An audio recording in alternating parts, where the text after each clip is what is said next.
Assalamualaikum warahmatullahi wabarakatuh. Perkenalkan, nama saya Muhammad Sugeng Hidayat.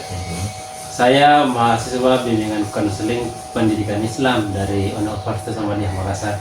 Ya, Tujuan saya ingin mengadakan wawancara ini untuk yang pertama itu ingin mengerjakan tugas dari bimbingan konseling karir atau kuliah kami. Kemudian yang kedua ingin mengetahui tentang karir trip pegawai ataupun karyawan perusahaan. oke. Maaf sebelumnya Pak, boleh saya tahu info pribadi ya, seperti namanya gitu. Jadi nama saya Makdum Syarif, biasanya dipanggil Makdum. Saat ini saya bekerja di Badan Pusat Statistik (BPS) ya, BPS Provinsi Sulawesi Selatan. BPS yang berangkat statistik ya. Ya, betul. Oh, bagus.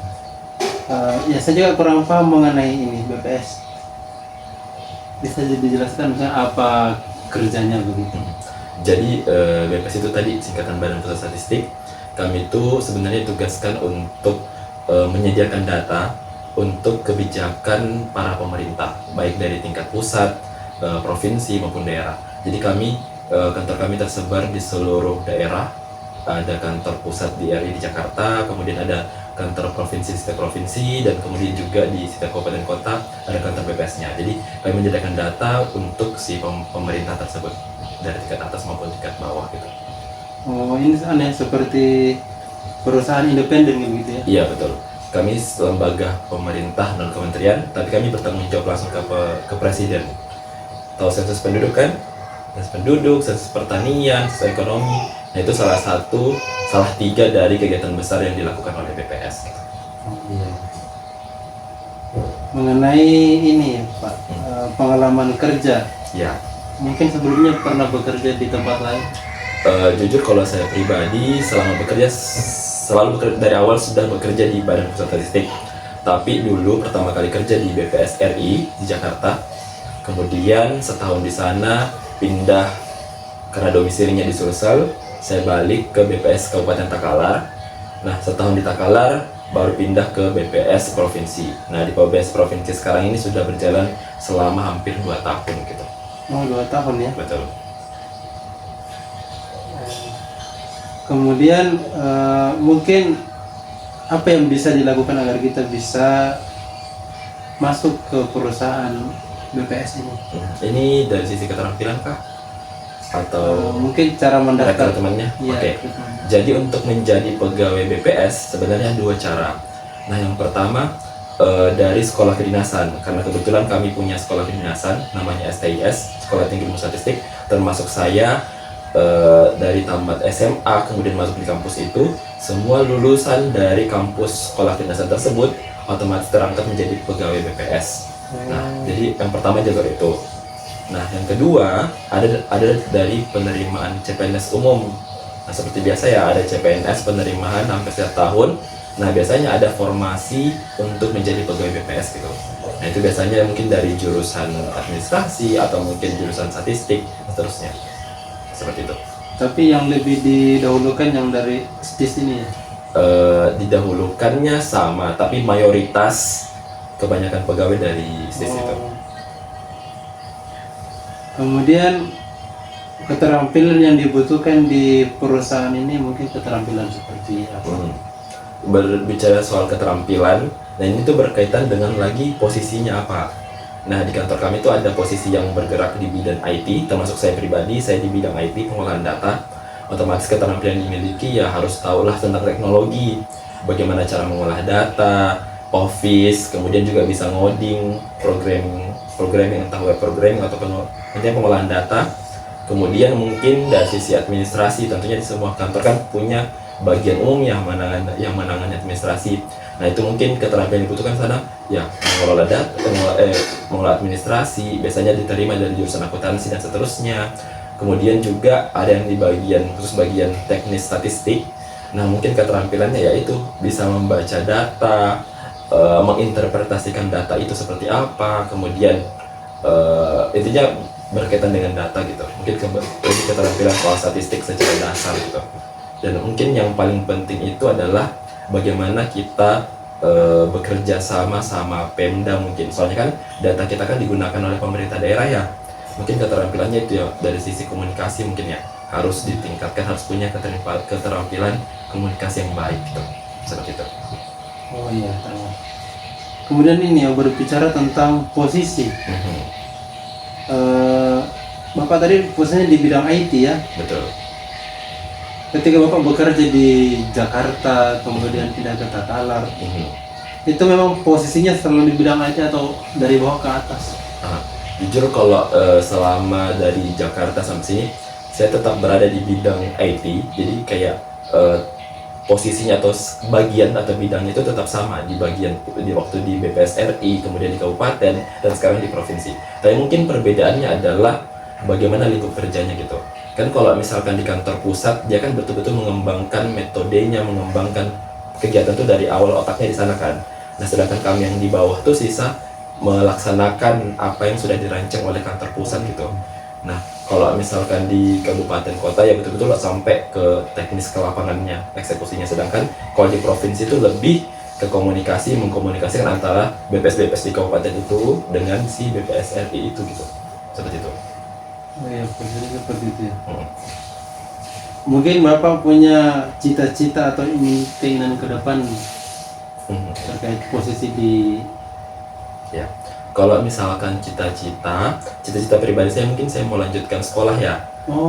Mungkin supaya pengetahuan saya semakin meningkat, apalagi saya kerjanya di bidang IT yang cenderung dinamis, berkembang terus-menerus, dan berhubungan juga dengan jenjang karir saya. Mungkin saya dalam waktu dekat ini mungkin mau melanjutkan pendidikan kalau bisa dapat beasiswa untuk S2 gitu. Kemudian kalau untuk pekerjaan, cita-citanya mungkin itu ya, mungkin bisa bekerja lebih baik lagi, bisa menyajikan data yang lebih berguna lah untuk pemerintah gitu maupun masyarakat umum. Soalnya di kami itu selain pemerintah, masyarakat umum juga punya biasanya mengakses data kami gitu. Contohnya kayak misalkan mahasiswa mau penelitian itu pastinya butuh data BPS gitu. Oh iya. Terkait dengan ini motivasi, sebenarnya apa yang memotivasi Bapak untuk mau bekerja di STIS? Motivasinya mungkin karena pekerjaan ini tuh bakal berefek ke kebijakan-kebijakan apa yang akan dikeluarkan oleh pemerintah gitu. Mungkin walaupun tidak secara langsung ya, tapi mungkin motivasinya adalah karena kita semua mau bermanfaat entah ke negara, ke masyarakat. Mungkin salah satu wujud pengabdian saya untuk bermanfaat ke negara tuh dengan ya apa yang mengerjakan ini supaya dapat data yang bagus, supaya kebijakan pemerintah tuh lebih berlandaskan dengan data yang sebenarnya gitu. Mungkin itu gitu. Oh, kebermanfaatan ya? Betul. Bagi sekitar dan negara. Iya. Bagus. Itu cukup mulia ya cita-citanya. Iya, betul. Kemudian mengenai ya tadi juga bercerita tentang lingkungan. Jadi bagaimana saya juga kurang tahu bagaimana kondisi di kantor. Ya. Tapi bagaimana Bapak beradaptasi dengan tim dan lingkungan kerja di kantor? Nah, berbicara tentang tim, kita tahu ya kalau misalkan sekarang tuh di tim tuh sudah ada berbagai macam generasi, ada yang milenial, sudah ada teman rekan kerja juga yang Gen Z, dan ada juga yang masih boomer yang sudah generasi yang lebih senior gitu. Mungkin komunikasinya adalah intinya bagaimana caranya supaya tetap survive adalah mencoba untuk komunikasi yang baik gitu. Kayak mencoba memahami dari dua sisi gitu.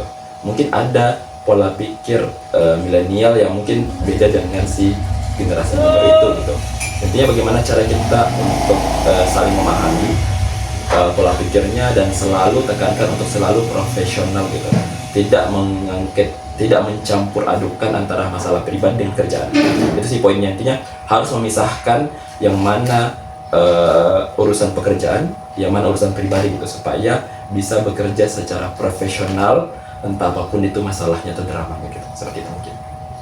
Tapi untuk di kantor memang terkadang terjadi hal-hal yang seperti itu ya. Kalau masalah dengan pekerja pasti kayaknya di semua pekerjaan ada kan ya, dimanapun itu pasti masalah itu tidak pernah kita bisa hindari gitu. Tapi iya di kantor kami juga pasti bakal ada masalah entah dari atasan dengan bawahan atau sama rekan kerja. Nah tapi itu bagaimana cara kita mengontrol supaya tetap profesional apapun itu. Profesional. Kemudian mengenai ini mungkin pertanyaan terakhir dari saya. Iya. Karena saya juga masih agak penasaran Apa tuh? terkait. Jadi mungkin bisa diceritakan bagaimana proses Bapak ingin mendapatkan pekerjaan ini. Oh ya, proses untuk mendapatkan pekerjaannya. Nah, ya dari mungkin seperti yang sudah saya jelaskan tadi, kalau misalkan tadi ada 2 jalur untuk masuk pekerjaan ini, saya adalah salah satu jalur yang lewat sekolah dinasan. Nah, saya sudah tahu kalau misalkan beberapa sekolah itu ujungnya bakal menjadi PNS atau ASN di kantor pemerintah. Nah, kebetulan waktu sekolah dulu saya gemar matematika, saya suka dengan matematika, statistik. Kemudian karena melihat kemampuan saya seperti itu, mungkin saya carilah sekolah kedinasan apa yang cocok dengan kemampuan saya itu. Nah, adalah si statistik ini. Even mungkin dari awal mungkin saya tuh kurang paham soal ranah kerja seperti apa, tapi alhamdulillah juga setelah seleksi proses yang panjang akhirnya lolos, masuklah ke dalam sekolah ini hingga selesai dan ditempatkanlah ke kantor BPS ini. Seperti sih jalurnya dari awal sampai akhir. Jadi Bapak bersyukur ya bisa ditempatkan di posisi saat ini.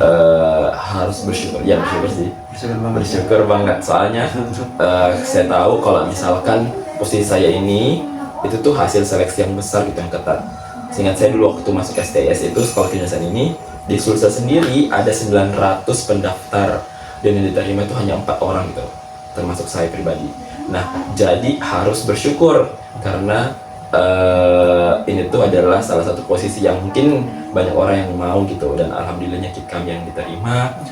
Even banyak dramanya atau bla bla bla, intinya harus bersyukur. Harus bersyukur ya. Ya, semangat Bapak ya. Siap. Saya juga nih masih bingung ini, saya ke depannya mau jadi apa aduh. Tapi salah saja jadi guru BK. Oke Bapak, mungkin demikian wawancara yang bisa saya tanyakan. Semoga kedepannya Bapak bisa mendapatkan apa yang Bapak inginkan ya. Iya. Lanjut S2 ya. Iya. Amin. Di mana cita-citanya? Kalau bisa sih caranya kejar target beasiswa PDP. Kalau bisa sih di luar negeri ya, di Eropa mungkin atau di Australia. Doakan saja semoga dapat yang terbaik. Amin, Dan amin. sekarang juga lagi persiapan, ya kayak gitu. Oke Pak, demikian dari saya, kalau lebihnya mau dimaafkan. Oke, terima kasih sudah berkunjung. Iya. Assalamualaikum Pak. Waalaikumsalam.